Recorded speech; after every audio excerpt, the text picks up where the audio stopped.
Your hosts are here, Sammie and Michelle. By the end of this podcast, you'll know them well. Adulting, navigating the journey of life. Careers to relationships, pain and strife. Put down the rule book, rethink the status quo. If there's another direction you wanna go, find purpose, passion and mastery in all that you do. With Status Post Adulting. Hey, Status Post Adulting fam! This is Sammie and Michelle. And you're listening to the 66th episode of Status Post Adulting, where we are talking about how to keep up with the latest news and how to stay well-rounded. But first, let me check in with my co-host Michelle. How are you doing, Michelle? I'm doing good, Sammie. How are you doing? I'm doing really good. I gotta go up to Joshua Tree and meet up with my friends, my old coworkers, because it was my friend Stephanie's bachelorette. Woo, woo, woo, Yay! woo, woo, woo, Congrats, woo. Steph. It was so fun. She has wonderful friends. It was lovely to meet them. And what I really loved about the trip is the drive there and back is like through the desert, and it's literally like nobody is around for miles. It's so solitary. Actually, when I was driving there, it was like the sun setting on this long desert road, and it reminded me of, and I believe it is the exact same road, from a photo that I had put up on a blog that I never launched. On that blog, I put up this photo of this long desert road, and it was kind of like sunset time, so the whole scene was like purple, and I just really liked that photo, and I just chose it to like be the photo of my blog. And then I was driving down this road, and I'm pretty sure it was the exact same road. It's kind of crazy. I don't want to say I manifested it, but manifested this reality. Wow. Amazing. Thank you. Much more positive than my experience while you were gone. I was chatting with my mom on the phone on FaceTime, and she was like, "Oh, your skin looks great." And I was like, "You're lying. I'm breaking out." And I was like showing her that I was breaking out. And she was like, "Your forehead looks really nice." She's like, "You should do whatever you're doing on your forehead to the rest of your face." And I was like, "I'm sorry, do you think I have a separate skin routine for my forehead that I do for the rest of my face?" Lols. Literally, my skin's like that too. Like, my forehead is always on point. Literally, like, my whole skin of my whole body, minus, like, chin to eyebrow, is always perfect. But chin to eyebrow has all these issues and dramas, and I don't know why. Don't believe her lies, people. She does not lotion as much as she should, and so sometimes she has other skin issues. Oh my god. Michelle is very anti my ashy body, so she'll attack me with lotion very frequently, which is rude. It's very dry where we live now. You miss a lotion day, you're gonna feel it. It's true. It's not fun for anybody. But that all being said, I'm glad you had a fun time with the Bachelorette. Joshua Tree is a lovely place. I'm super jealous. I love it there. And so I'm not surprised that that's exactly the location that you had manifested in your blog. All that being said, this week, Sammie and I chose a topic based off of a suggestion that somebody who listens to this podcast had sent us. And we thought it was really interesting. I had someone else mention something similar once about a goal that they were setting. So we thought it would be an interesting topic to go into a little bit. Yes. One of our listeners sent us a topic suggestion, which we love. So if you have any topic suggestions, please send them to us because we love to incorporate things that you guys want to hear. Exactly, Sammie.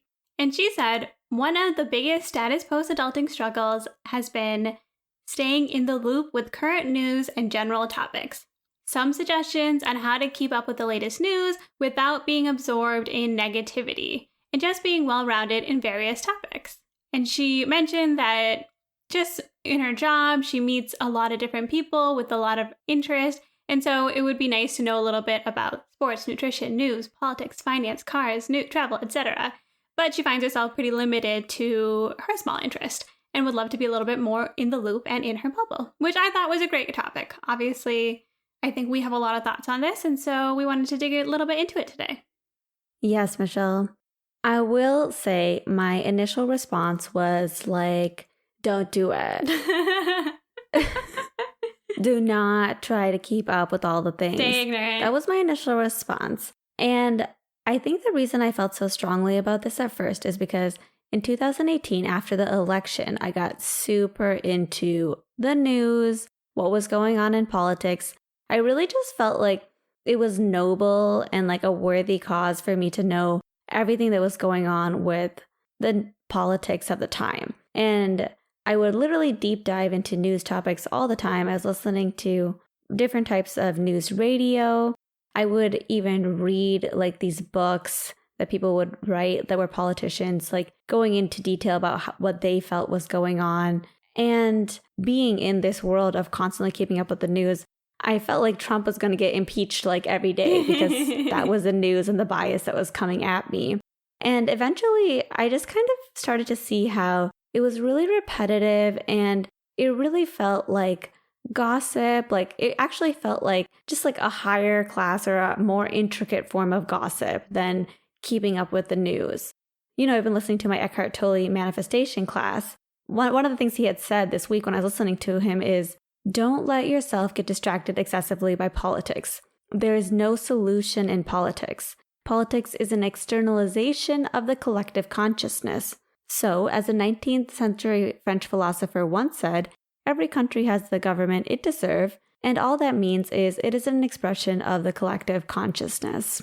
And I really like what Eckhart said because that really reflected my experience with trying to keep up with the news. I was like, this is really just mitotes, back to our 4 agreements episode, everybody's little egoic realm, all these different people's egoic realms coming together and just piling up on top of each other. And I really found almost like zero value from deep diving into the news during that time period. And ultimately, I decided to kind of disconnect from the news. I think that's really interesting, Sammie. And I actually can relate and give a counterpoint to that because I think I was in the same place. And when I moved to Austin at the end of 2019, I had found myself in a situation where I had no TV. I wasn't on social media. It's not like now where we have social media and stuff for our podcast. Like I was completely in the dark. I wasn't obviously talking to a lot of my friends. I didn't have that many close friends in Austin. And mostly I would talk to my coworkers and stuff. And we didn't really talk about what's going on in the world. And I remember saying during this time, if something major happens, I'll just hear about it. Like if something big is going on, I'll just hear about it. I don't need to worry about all the noise. Turns out 2020 was a really big year for news. And when COVID hit, I was super in the dark. Like I didn't hear that much about it. I had one coworker who was like super paranoid about it. Turned out to be right.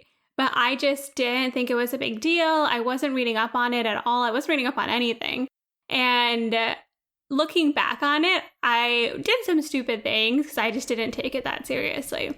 And in general, in 2020, I just felt like I was really behind the times. And so that's when I realized that I couldn't be completely ignorant to what's going on in the world because sometimes a global pandemic happens and you need to be knowledgeable about it and form your own opinion on it. That being said, I will say that I went in the opposite direction when I moved home in 2021 because our parents have the news on 24/7 and literally CNN is on blast at our house at an unusually high decibel 24/7. Like you can be upstairs, you can be very far away from the television and you will still hear what's going on CNN at any time of day at our house. It's true, Sammie. And this was like January 2021. So I was just like, oh my God, the world is in shambles. And it literally felt like, I remember talking to you one day, we like went for a walk and I was like, I just feel like everything's really crazy. The world is going to heck. Like, I don't know what's going on. And I'm like crazy upset about it. And I also feel very helpless. And then you were like, basically talked me off the edge. But that's when I realized that watching the news all the time isn't actually as helpful as you think it is. Because honestly, it's the same piece of information repeated over and over and over and over again. And they look at it from this angle and that angle and the aerial camera, and you're not learning anything new. So I agree with what your point is. And I think when it comes especially to news and politics, I can exactly see why someone would say like, hey, I tried to listen to the news and I just got super, super upset with everything going on in the world. Yeah, it's funny because Ironically, I found the CNN a little bit helpful because for some reason, CNN was my first source of COVID vaccine update guidelines, and they're constantly being updated. But literally, CNN would be like, oh, now it's approved that people who receive Johnson & Johnson can get Pfizer or whatever. And I go into work and tell my coworkers and we all be like, oh. And for some reason, this information is just like really hard to get to us in any other form. Like, I feel like I should be getting emails from CMEs or something. So CNN, ironically, for some reason, just had like a much like simpler way of explaining all that. That was just like a little bit more like, if you're this age, you do this. If you're this age, you do this. But for the most part, I agree with you. I do not like having the news on all the time. It is super repetitive. It's super repetitive. It's not productive. It's not productive to just sit and listen to negative stuff all the time. So I totally understand that. And I totally also understand the value of trying to be well-rounded and learn a lot of different things. And I think for me, the first thing to think about is, what is the end goal? Is the end goal to be well-rounded so that you can speak to your coworkers, so that you can strike up conversation about a lot of different topics? Because I think that's where this really fits in, because it is nice to be able to at least have a little bit of idea of some topics so that you can speak intelligently about it or relate to people. I think it's really about building connections with the people that are around you. That's a really good point you brought up, Michelle. And I actually had put this in my notes. We should not confuse our desire to connect with other people for the desire to please or impress other people, which I think that's kind of a boundary that forms. If you know a lot about what's going on, you can connect with people. If you know a lot about a lot of different topics, you can connect with a lot of different type of people. But, we can get into an egoic trap when we're trying to keep up with the news to impress people with our knowledge or to please other people with our knowledge. If someone's super into sports and we're like, oh, let's find out about sports so that they think that we have something in common. That's an egoic motivation for seeking the knowledge. That's a good point, Sammie. When I switched jobs and I was in, 90% of my coworkers were male, and I moved to the South, and they were, at first, before I knew anyone, I would sit at a lunch table with them, and they would just be talking constantly about college sports in the SEC, and I just have no idea anything about college sports. Like, my college didn't have a big sports team. I definitely don't even know what SEC stands for. I think it's like Southeastern Conference. And I was like, I'm not learning about this to connect with my coworkers. I don't care if I have to sit here and just listen to them go on about whatever college sports teams. But I was like, this is just so out of my realm and my interest that I can't really dabble in it. And it was fine. Like, I found other things to relate to with those people. And I think that's one thing to remember too, is that everybody is multifaceted. People have a variety of interests. And so there's usually something that you can connect to. If there's something where you're like, look, I don't even want to fake it. Like, I was like, I would only be doing this to have a conversation with my coworkers. And they wouldn't really be impressed, because you'll never out-know sports from that guy who can tell you like the percentage of interceptions of his college team. Like, I get it. Like, I don't blame anybody for having those interests, but I can't fake it. It's true, Michelle. I think when we seek knowledge, I think it's good to try to be well-rounded, but not at the expense of our own authenticity. We want to stay true to who we are and true to what we enjoy. Exactly, Sammie. That all being said, both of us have a wide variety of interests. I think that we are well-versed in a lot of different topics. And at the same time, like, I fully understand and empathize with the idea, especially when I was going into a workplace, that you do want to be able to connect with people who might have different interests. At the end of the day, people are more likely to help you if they like you. You're more likely to get promoted if they like you. At the end of the day, you can go and be in your bubble and enjoy your weird little things. And like, honestly, if you're a nice person, it's probably fine. But at the same time, I've also seen people get kind of cast aside because people don't relate to them. And then people think that they're not as worthy because of it. Unfortunately, there are a lot of politics at play when you're in an office. It's true. So number one goal, leave the workforce and escape the W-2 so you don't even have to worry about this bullshit. But no, joking. I think one thing is, at the end of the day, you're trying to connect with people. And even if you don't understand their topic or whatever they're interested in, just like genuinely being curious and genuinely asking questions, even if it's something you don't know a lot about, can still be valuable. I agree. When I was working in San Francisco, I think in my time there, I took probably over 5,000 Ubers and Lyfts. And I love, which is problematic in itself. I drive a car now, guys. It's like so unfortunate. When I calculated the numbers, I was like, oh my God. Like, you should have a few shares. Like, I should own Uber. Like, you should own Uber by now. No, that's like a whole topic in itself. But the reason I say that is because that is so many different people. I used to chat up my drivers all the time, unless it was 6 a.m. And then I would want to stab myself with a spoon every time they tried to have a conversation with me.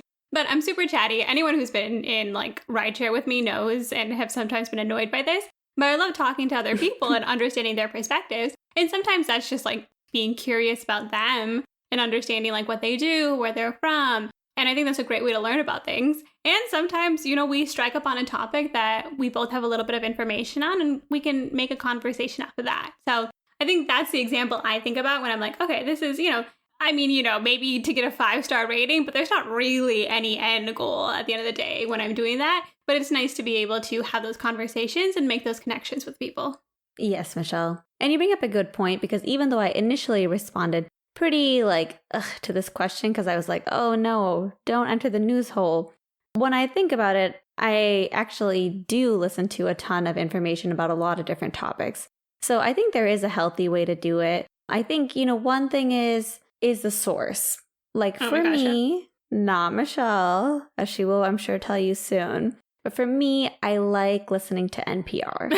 NPR delivers the news in like a really neutral, or at least more neutral tone. It's generally not trying to be sensationalized, you know, so it's like pretty even keel. And they, like, for example, there's the NPR One app. So that could even be something that someone uses to like kind of keep up to date on a lot of different topics. It has their like 15-minute updates on the news. It has podcasts like Planet Money, which will deep dive into like a little niche topic from like a financial aspect. A lot of time those topics are news related or trending topics. Like for example, this week Planet Money had an episode about these Russian tech bros who were trying to escape Russia. And it was just like really interesting and insightful to hear their story from like such a niche perspective.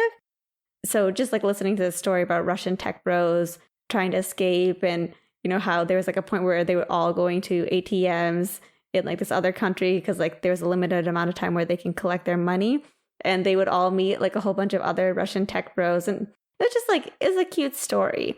And I just find like NPR is just like a really refreshing way to keep up on the news and keep up on also other topics in general that I really enjoy. I will piggyback off of that, Sammie. I won't share my opinions. On NPR because she hates it. There's nothing wrong with it. There's nothing wrong with it. It's too boring for you, isn't it? Some people like a little sensation. I respect anybody on podcast now, okay? But what I will say is not to plug our platform, but I was going to say that listening to podcasts and listening to short podcasts are a really great way to get the information that you need and getting a little bit of everything. So when I was working in tech specifically, I used to listen to the Robinhood app has a podcast Snacks Daily, and they could cover 3 main topics. A lot of times it has to do with tech, and I would just listen to it on my commute. Super short, very like light and funny. And just knowing those 3 major things for the day, it was super helpful for me because I could reference it, or it was related to my work a lot of times. I could talk about it with my clients. I could be like, oh yeah, crazy, like DoorDash got hacked, right? Like you wouldn't want that to happen to you. Buy this product. But seriously, and like that's the reason I liked it is because it was something I was interested in. It was related to something that me and my coworkers were all in and like the space that we were in. And it kept me up to date, but it wasn't like I had to go read, I don't know, TechCrunch back to get that information. And if there was something I liked, I could always go and learn more about it. So I think no matter what topic you're interested in, like there's so many podcasts out there. I'm sure there's a short form version that you can listen to like first thing in the morning or in the evening when you have a little bit of downtime. And you'll be surprised, like that knowledge compounds. Like one day you're just like, oh, okay, I guess Amazon had a shareholder meeting. And the next day you're like collecting all these little bits of information and you have an opinion on something. And so I think that's a great place to start. In general, podcasts are a great place to start. I completely agree, Michelle. I do feel like in general, audio media is just, when I listen to audio media, I have such a healthier feeling afterwards compared to like when I watch visual media or like television. I think part of it is that you can move and do stuff while you're listening to audio media. Like I can be tilling the lawn and it's our new life. Our current life. Or like washing the dishes or doing laundry while listening to podcasts or on my commute or whatever. And it's just like such a simple way to listen to something without having to be like so engrossed where it just like is almost hypnotic. Exactly. And we'll circle back to the hypnotic stuff. I think another thing, if you are looking to just keep in touch with what's going on in the world, whether it's politics or finance or sort of this general concept of news, another really good resource is newsletters. There's a lot of newsletters out there. It's weird. You would have thought that email would have died by now, but it hasn't. It's actually, I think, a really great resource for different types of news. So for me personally, I get a newsletter from Morning Brew every day. Again, it's a lighthearted email. It covers the biggest news stories of the day. It's nice because they link to everything that they reference so that I can read more into it if I want to. And it's a great way to stay up to date without getting all of that like extra stuff that doesn't necessarily matter. It like gives you just enough information to know what's going on. And again, you can go and dig deeper into it if you want to. I can read it like when I wake up, I'll just like skim through it. And I've really found it to be much, much more helpful than trying to like watch the news or go, even if you just open up a website for a newspaper, it's like the most depressing thing in the world. And I'm not saying you shouldn't learn about things that are like sad or upsetting, but when it's meant to be sensational and that's what attracts people and what sells, that's what's going to be on the front page. And I think it's much more effective to go and try to find resources that have information and can give you a well-rounded viewpoint without overwhelming you. I completely agree, Michelle. I find newsletters so interesting, and you can get newsletters of like any topic. A lot of podcasts have newsletters. Even one of my old attendings from my fellowship has a newsletter, and I literally love to read it because it's just like bullet points of his favorite articles or his favorite podcast or like clinical updates. And a lot of them aren't even relevant to me now working in family practice, but it's actually just like so interesting and so helpful just to see like what's going on. Exactly. And newsletters, surprisingly, you can be very engaged with the content. Like I'll email Morning Brew and I'll be like, hey, like, why didn't you guys talk about this today? Or I'll be like, hey, like, I think this... I always email. Like I'm always emailing customer service and stuff. But honestly, this is our hobby, people. But yeah, this is what I do for fun. But I mean, they make a difference. Like they make changes. Like typically they're not huge, and so they'll like listen to what you say, or they might even respond to what you're saying. I don't know. I'm just saying, like you have the place to influence it. So follow a newsletter and email them back sometimes.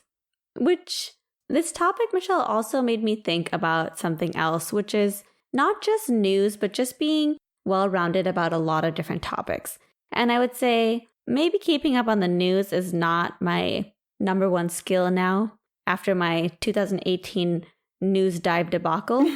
But I do like to keep well-rounded on tons of different topics. And I was thinking about that, and I really think our interests are kind of like Spirit's pointer at what we should be doing. And I think getting constant exposure to different things and different interests that we could have is awesome because it kind of just like gives us a little sample into something to see if that's something we want to like deep dive into. I know for me, that finance is one of those things. Like I was a little bit interested in personal finance and now like consume probably like 10, 20 plus hours worth of finance content each week because that's just something I'm obsessed with. And I love finding things like that, little niche things that you didn't even know you were going to be interested in, that you go and deep dive into that, are not necessarily related to your day job.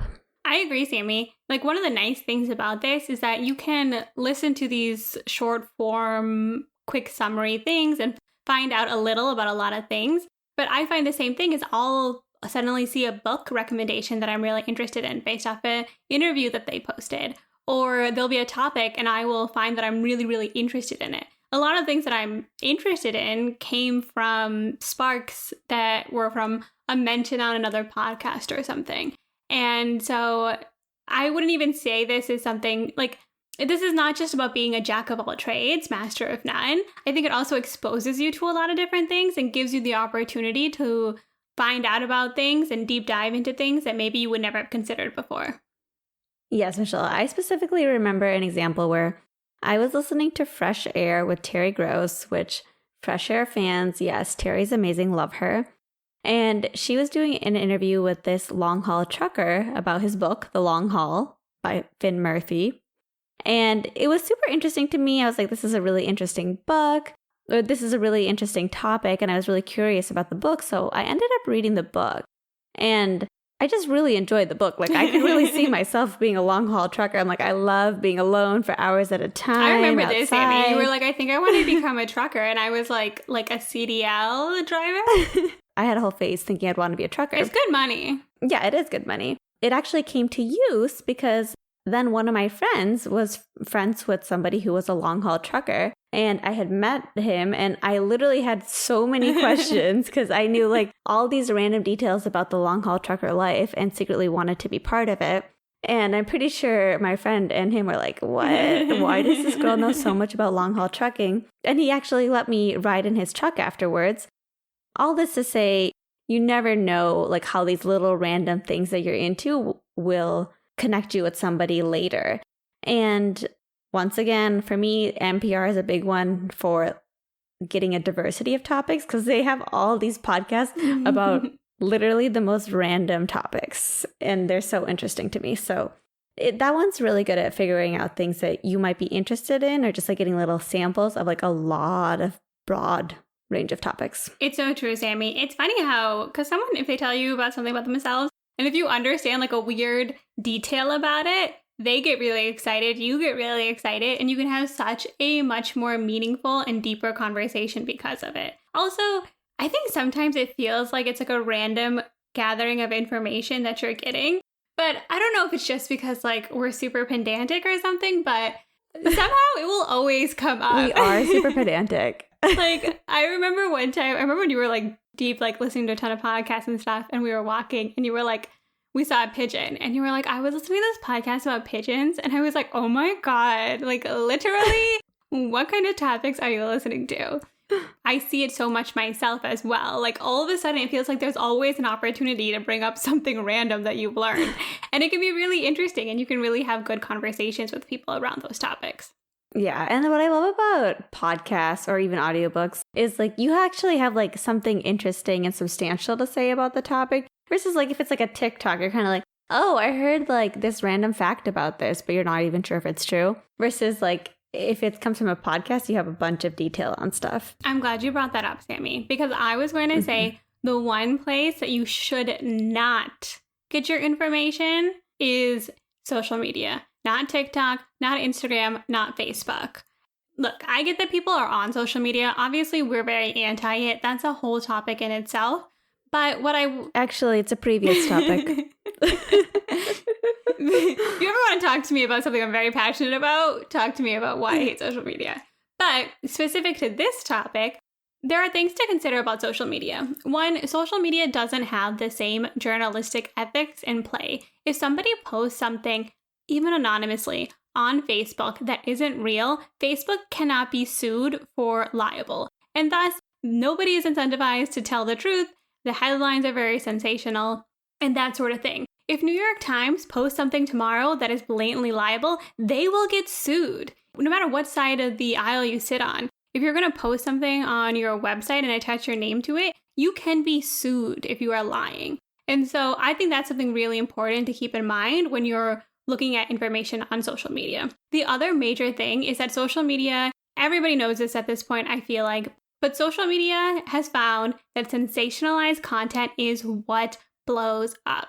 And so that's the stuff that people put out there. They'll just put a headline that may or may not be right. It's definitely controversial, and they know that'll blow up. So all you're doing is reading all of these headlines that may or may not be true. No one's really taking the time to verify it. And it's just a bunch of people's opinions, which who are these people? We don't even know.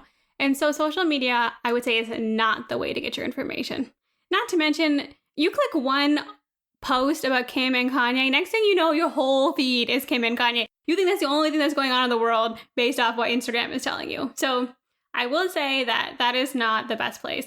Honestly, if you see a headline or an article on one of those social medias, I encourage you to click on it. I promise you the content 9 times out of 10 will actually discredit the headline. It's literally insane. You are so right, Michelle. There's so many of those like social media things that I click into and I'm like, this is not at all what the title suggested that this was going to be. And with social media and television, personally, my feeling is because those are meant to be addictive mediums, like they're meant to keep you watching over and over and over. Like as soon as you cut those out, you also just have more time to learn other things. Because I think some people will be like, well, where do people find the time to like investigate all these topics or learn about all these topics? But the truth is, like, if you're on social media and you're watching television, you got plenty of time. Like these podcasts, like they're 15 minutes long. It's a way better way to spend your time and you will feel much better afterwards rather than if you're on social media or if you're watching television. I agree, Sammie. I was reading David Foster Wallace's an interview that he did before he died. Thank you to my friend Arjun who gifted me that book. But he makes a really interesting point where he says that things like a lot of television, movies, this was in the 90s, so he didn't even know about social media at this point. Oh boy. Little did he know. It gets worse. It gets worse. But so David Foster Wallace talks about how when you're watching things like television and a lot of this media that's meant to just shut your brain off, it basically encourages you as a viewer.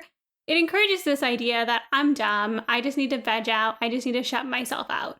Versus when you're reading something or you're listening to, say, a podcast, some long form medium that's actually meant more for thinking, it actually helps you affirm that you're a smart person. You're able to take in this information, you can process it, you can think about it critically, and it's just good in general for who you are and how you think because it encourages you to keep thinking versus encouraging you to shut your brain off and just watch whatever is on TV for 24 hours.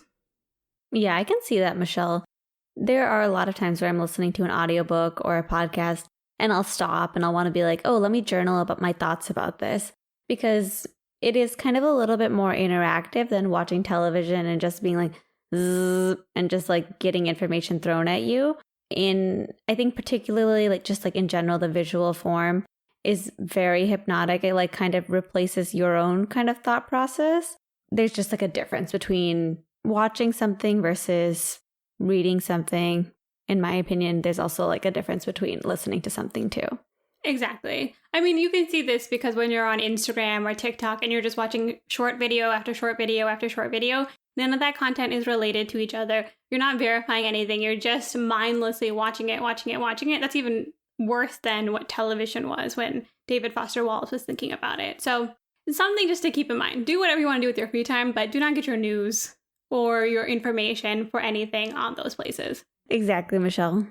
I will say too, just to round this out, with things like sports and pop culture, I worked for a hockey team at one point, and everybody there everybody has watched every game. These people are very obsessed with the sport, right? And so to get along with my coworkers, it's important. It was my job, right? I had to know what was going on. The thing is, though, you don't have to know that much. Like, I would just have the app. It would tell me if they were playing, if they won. And the next day, if anybody asked me, I could they'd be like, hey, did you catch the game? I'd be like, oh, no, but I saw they won. And then the other person would just go off. So if you do need to know a little bit about sports and stuff, it's not that hard. As long as it's just like 1 or 2, just Google the score. And then if someone's really excited about it, they'll just talk about it the whole time themselves. I do feel like maybe you offended some people who are really into sports right now. No, it's not that hard. Just like Google it and see who won. It's fine. I'm saying if you're not that passionate about it. I'll give a counter example. I have also been lucky to work in very female-dominated spaces. When I've had coworkers, like male coworkers, who are like, oh yeah, like I watched The Bachelorette, or yeah, Kim did what? Like, they don't know that much about it, but they'll like talk to their wives or something. But it makes it so much more fun when they like have clearly just done a quick Google search maybe before the meeting and can talk a little bit about it. So either way, like, I'm not saying any of these topics are necessarily better or worse than others, but it does help to make a good connection with people, and a quick Google search could give you all the information that you need. So true. And when I was thinking about being well-rounded, Michelle, another important thing I thought about is meeting people outside your circle. I actually was thinking about this because I was thinking about fire, and I'm like, I know about fire because my friend Marina, as I always say. But in general, I was thinking about just like a lot of different topics that I learn about. A lot of it is through my friends, especially people who may not be in the same field as me, who may not be like in the same line of work. You know, that really makes a big difference. I would say that this is like one advantage to even online dating or dating on the apps is you meet like random people who have like random jobs that are just like so different than yours. And you can really learn a lot about that person in a fun way, which is through another person. And sometimes that opens the door to things that you might be interested, even if maybe you're not interested in that person. So you can learn about specific topics that just you'd be passionate about. I think you make a good point, Sammie. I think having a diverse friend group or being open and interested in other people is always really helpful. With my closest friends, like when we get together, it's like, did you see this? Yes. Did you read this? Yes. Like we're excited to talk about it, but we have all read and seen exactly the same things. We have very similar opinion, and it's interesting and it's nice to be able to like dig a little bit deeper into that. But it's not a place where I'm going to really be pushing myself out of my comfort zone or learning new things. And so, yeah, I agree. Mixing it up a little bit. There are some things you just don't know because you don't live and experience it. And honestly, in general, that knowledge and that connection with other people, I think is so much more valuable than anything you could get from like a third party perspective. Because people who are living their lives and like doing something differently or living their lives differently than you will be immersed in it and can speak to it in such a really interesting way. And there's so much to learn from other people. So takeaways for this episode, Michelle. I would say first takeaway is consider your intention. When you are trying to learn about different things, when you are trying to stay up to date on the news, remember your intention for doing so. Is it for yourself? Is it to help connect with other people? Or is it something more ego-driven, like trying to show other people how much you know? Totally, Sammie. And once you've taken a look at that, and if there are certain topics you want to do a little bit more of a deep dive into, we definitely recommend looking at podcasts, especially short podcasts, newsletters, different apps will cover popular topics. There are so many different ways that are not social media that you can get your information, and we encourage you to use those different resources. Yes, Michelle, I in particular recommend NPR One to anyone who's looking to get a wide breadth of topics. Maybe you're not even sure what kind of topic you'd want to know about. NPR One is the app for you. They have the news, they have updates on books, they have financial topics. It's literally so interesting, and they're all relatively short, well-produced, and easy to listen to. If we're giving recommendations for a newsletter, I do recommend the Morning Brew newsletter, founded by people from Michigan, I think, or at least they went to the University of Michigan. Super lighthearted, does a really good job of recapping what happened the day before. I would say relatively objective, and overall just like a very easy, interesting read. I've been doing it for about a year now. A lot of my friends I know read it too, so that's what I would recommend, and we'll link to all of these things in the show notes as well. And I'd also say one thing to really wrap up all of this is that the 1% better, the compound effect really has an interesting play in all of this. Like, just because you're learning about different topics, what you'll see is that there are similar themes that you will see that'll come up, and you'll start to connect different topics and issues in a way that you just don't anticipate going in. Like, you think you're going in learning about a bunch of random things and learning a bunch of little details, but the world is pretty repetitive. History does repeat itself. And I think even just doing a little bit of education on different topics every single day will add up in a way that 3 months down the line, you'll be like, hey, crap, I know more than 99% of these people. Because most people aren't doing this, TBH. So true, Michelle. And back to the newsletter thing you said. Status Post Adulting is actually coming out with a newsletter. We are launching a newsletter. and we're really excited about it. What we want to do is just give a little bit of extra content to anybody who's interested in it. About once a month, go a little bit deeper in topics that we're talking about, link to different resources, books, podcasts, things that we find interesting. So if that's something that you think you would find interesting, go to our show notes and subscribe. Yes, if you want to know about our little small town life in details that we can't share on the podcast, get in the newsletter because it is there, my friends. It's some juicy stuff, probably. Outside of that, sign up for a newsletter, tell a friend. And thank you so much for the topic suggestion this week. Keep them coming. We love talking about things that we know are important to you. And it seems like other people like those topics as well. So shoot them our way. But most importantly, be sure to join us next time as we put down the rule book and rethink the status quo.